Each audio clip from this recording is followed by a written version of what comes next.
Good evening, I'm Jeff Lyons. It is 9 o'clock, time for the 14 First Alert Weather Show, sponsored by Audubon Chrysler Center. We have a muggy evening out there. I don't know if you've been out, but the air basically hits you in the face. It's so laden with moisture out there, very, very humid, and that will lead to some patchy fog overnight. We may see an isolated thunderstorm or two, but the main story will be extreme heat through Sunday, and then a break in that heat wave next week. And I am watching your comments on the 14 News Facebook page, so if you want to chime in, you can do that, and we'll chat a little bit here later on. Our heat alerts, I mean, nothing's changed here. We're in the same old pattern. This is like Groundhog Day, but only in the summer. Just going to be hot and humid. One thing that has been happening is a repetitive squall lines to our north. We had a derecho the other day through Chicago, long-lived wind event, but we've had a number of storms following that same general path, and that's exactly where the severe weather, or at least thunderstorms, are expected again tomorrow and Saturday. The tri-state really kind of left out on the party here. We're wanting at least a little more rain to cool things down and to keep the drought at bay, but we're not going to see that, at least not over the next couple of days here. Our best chance of rain actually was yesterday, and we did get some, but now it's mainly the heat and the humidity. The models are still trying to kick up some early morning, early afternoon pop-up thunderstorms tomorrow, and then we get the same kind of idea on Saturday, but a lot more widely scattered. I would say isolated. Sunday will be the final day. Our guidance numbers have pulled back a little bit. We'd been consistently showing 99 for the high on Sunday, and we're splitting hairs. I mean, 97 is going to be just as miserable as 99, but you want the bragging rights if you're going to be up that high on the temperature. And some good news, actually, the smoke from the Canadian wildfires is going to pull away from the tri-state for a few days because of upper level winds, and therefore we won't be dealing with that aspect in the weather, but we will have our hands full with heat and humidity. It's 82 now. That feels like 92. Look at that dew point, 79 degrees. And, you know, weather people like me and many of you who, you know, kind of geek out on weather phenomenon, a dew point of 80 degrees used to be unheard of. You never would get to 80, very, very rarely. I think 81 is the record at Evansville. It's around 81 point something. But the significance here is that normally, if there is such a thing, your dew points, even in the worst part of the summer, would range around 70. 70 to 72 is really uncomfortable. So 79 is, you know, orders of magnitude more miserable than that. And we have all these temperatures in the 80s, which on face value don't look too bad, but then you factor in the humidity, and it's like the middle of the afternoon out there, at least the feels like temperatures. Tomorrow we will see those triple digits roar right back. Wouldn't surprise me to see a few spots in the tri-state peaking at around 115, again on the heat index.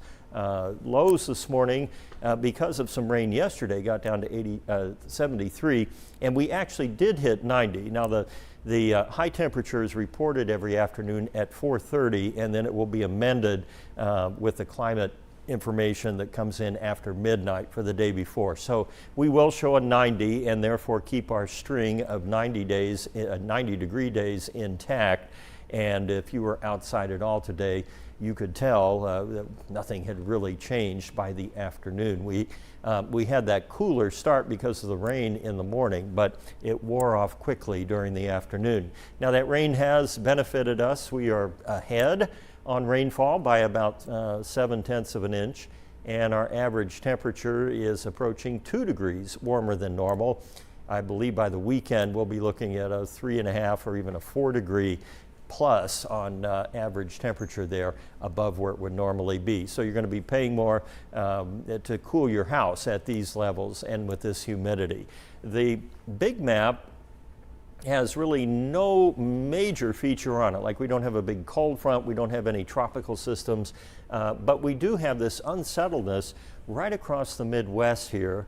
And since we have had several lines of storms that have come through, it kind of seeds the atmosphere, paves the way, and then each day when the sun comes out, these leftover outflow boundaries rekindle, and so you get thunderstorms in the same spot. And this is what's showing up on the models here through tomorrow and possibly Saturday, another big squall line developing in the north and moving through. Normally the storm track is a little farther north. It tends to be up almost to the U.S.-Canadian border this time of the year. That's where like tornado season peaks out in Minnesota and South and North Dakota, Wisconsin in July, August. And for whatever reason, it has shifted a little bit to the south. Here's where the relief comes in. Sunday, you notice our wind direction begins to shift Sunday night to the north. That's a cold front pushing through. It'll have plenty of moisture to work with, so I would anticipate some thunderstorms then, followed up by a cool first half of next week. Cool being a relative term here, but highs in the upper 80s instead of the upper 90s. Dew points back down in the 70s instead of the upper 70s, so that should be a big improvement. And rainfall potential here through the week is still standing at about a ½ an inch area wide. Some storms, of course, will produce more. Others, many of you won't see any rain.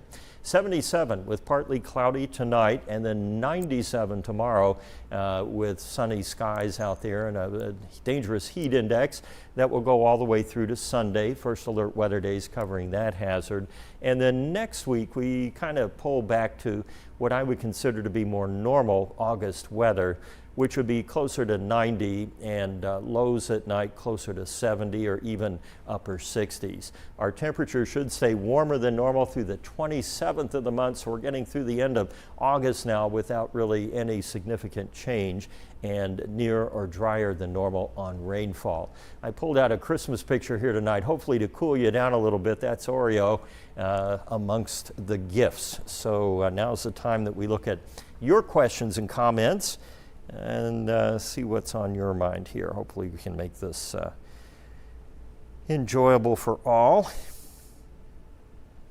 I am fresh back from the brat toss down at Germania Menacor. It's this thing where one person wears a blindfold and your partner uses an apron. You throw the bratwurst, turns out greasy bratwurst, over your head, and your partner has to pick it up. I was teamed with Robinson Miles. We called ourselves the veterans because we've been around a while. I kind of pull the average on that one. And we showed up. We did show up, but it was a little bleak there. I'm not a good thrower. I was not a very good catcher either, so poor Robinson was kind of saddled with that. But on the brighter side, the new kids on the block division, which that consisted of our sports anchor, Allie Seaton, and Bryce West, they did pretty well. And they looked, vibrant and spry out there. And Robinson did too. I was looking a little shaky on my feet. So yeah, you can look in Sports Illustrated or the 14 News website and see if there's any coverage of that. All right, Lenny Howard. I'm single, I like warm weather. Well, there's a line for you. Let us know how that works for you, Lenny. William Raleigh, 200ths in your gauge. That's interesting. I guess we had a little shower this morning, right? Here on the west side. We got a little rain at my house, too. Bill Vowles, can I get that cooler weather here sooner? I wish I could. If we could just tie a rope on it and pull it down here, I think everybody'd be a lot happier. People tend to get a little cranky. You hear prickly heat. Maybe that's what it is. I don't know what prickly heat is. I always used to hear about that as a kid. So-and-so has prickly heat. All right, Cheyenne Hammonds, ready for crisp, cool fall mornings. Me too. Donna Clark, glad we're updating. Still have antenna. 14 does not always stay in focus. Yeah, with the digital signal, you got to, if I can offer some advice here on how to pull us in over the air, and I do, by the way, we cut the cable years ago, broadcast television, as it was intended to be over the air, you get a beautiful picture if you have a good antenna. It's not compressed, it's not sent through, the cable head end, it's not going up and down on the satellite, it's just straight from our tower to your home. But you need one of these, it's kind of a flat panel antenna. They run about $40 to $50. Some of them are powered, so you have a little USB type amplifier, and you plug that in, it pulls the signal in and cleans it up. I found that if it's windy, sometimes we get a lot of pixelating on all the digital channels, not just 14. And where you place that is important too. If you can put it outside, that's great, but they make them that go in your window, and it's just it's about that big, and it's rubber or something, flexible, and it's not permanent, so you can put it up there. So give that a whirl. I had rabbit ears for a long time, and those were awful. You'd walk by and the TV would, it was like the old days. It was like when I was growing up in the 70s, and we were trying to watch the UHF channels, and they'd ghost a little bit and buzz, and they'd put a chyron in the bottom, and that would buzz because of we didn't have a really good antenna. And I live less than a mile from the station, so your antenna makes all the difference. Okay, Justin Turnage. Couldn't see the Walmart parking lot from Casey's across the street. Yeah, when that rain came in, I'm sure. Rex Age, just hello tonight, not gonna goof on me. Oh, I come for the goofs. Why do you think I do these? So I can talk to people. Let's see here, Ryan Nance. Uh-oh. I'm supposed to check my messenger inbox when I get off the air this evening. I'm sure there's a list of shout outs in there for me, would be my guess. Carmen Craig uses an antenna that looks like a little bird, and it sits under the TV and works great. Well, good for you. I've seen all kinds of antenna setups out there that work real well. But it absolutely won't work without one. These new flat panel TVs just will not pull anything in without an external thing. Even here in the building, we have to have an antenna to pick us up. Do we have much chance of seeing meteor showers? I'll tell you, Connie, with this air being so soupy, that's going to be a tough proposition. We are at the peak of the Perseid meteor showers, but the atmosphere is so loaded with moisture and haze, it's going to be really difficult, except for the bigger ones, the more pronounced meteors coming through. I did want to touch again on derechos. I know we talked about this a couple of nights ago, but because we've had so many, or at least derecho-like storms, long-lived squall lines, they might not have met the 400 miles, 60 miles wide and wind criterion, but we've had a lot of severe weather here in the month of August. I've said that before too. This is normally a very quiet month. We get the derechos out of the way in May, June, and July, and then usually we're on cruise control in August and September, but we've had a number. It wouldn't surprise me if this is a record number of those type events for August. We'll have to see, of course, on a national basis. And just to refresh your memory, if we get any thunderstorms tomorrow, they're going to be the single cell type, which typically look like a little dot on the radar. These squall lines that some turn into derechos, some are simply squall lines, often evolve. Sometimes they begin with supercells and emerge into a line. Other times they begin as several single cells which then line up. And in either case, this time of the year and with the heat and humidity that we have, they develop into what we call an MCS, or mesoscale convective system, or an MCC, mesoscale convective complex.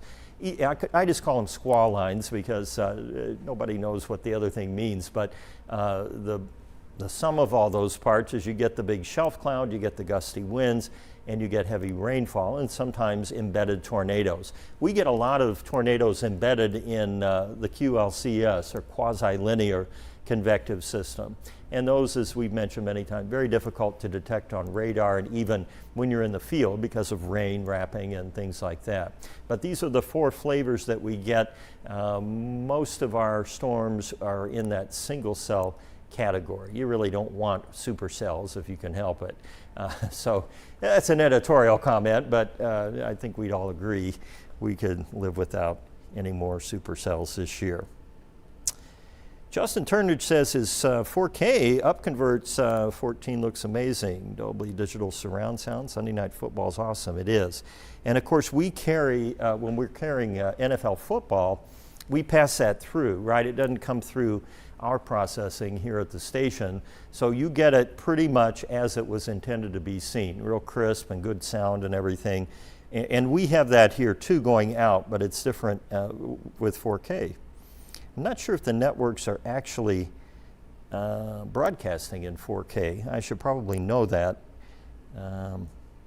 James Williams says we've had, it seems like we've had a lot of strong winds this year. We have. Yeah, it's been windy just on a daily basis, and then we've had a lot of wind events too. And Rex H says, I'm the first person to ever pronounce his last name correctly. Well, good. That was a wild guess. I'm glad I got it right. How would they say it? Ash, I suppose? Or Aishi, maybe? You know, that German thing, sometimes you get like Begley, you know, B-E-G-L-E. A lot of people would say bagel, but it's Begley if you're from Ferdinand. Well, if that's your last name, that's how you say it. We have a lot of weird names like that here in the tri-state. Aitchen's another one, E-T-I-E-N-N-E, but you say it Aitchen. What's another one? This is riveting television, isn't it? Going through names that are hard to pronounce. Can't think of any other ones. Gable Goble, I mean, we've been through that one many times. And that sometimes just depends on where you live.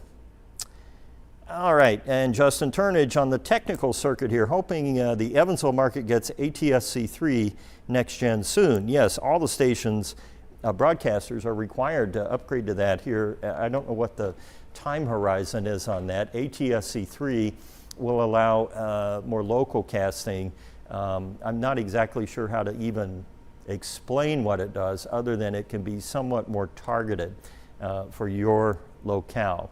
The dream is that, like, if there's a tornado warning, let's see, in Wayne County, we would just be beaming into Wayne County with coverage, and everybody else will get to watch the football game.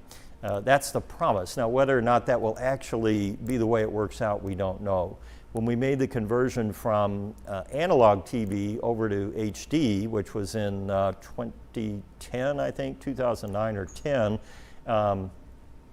the promise there was you would have sub-channels. So instead of just having channel 14, and all the other channels too, could subdivide their spectrum and have up to, I think we have 6 multicast channels. And that is different, of course. You've got some stations that have 2 network affiliates on there. And nobody would have seen that coming back in the rabbit ear black and white days. But it is evolving technology. Good old over-the-air free television, the way it was intended to be. Ian Dutton closes off the comments tonight by saying it's hot. Ian, you hit the nail on the head. I don't know what else I could say. All right, that's all I have for you tonight. You stay safe, try to stay cool. Art and Gregory will have you covered tomorrow. I'm actually off for a few days, so you'll have a change of cast members here. In the meantime, I'll see you on 14 News at 10. Have a good night.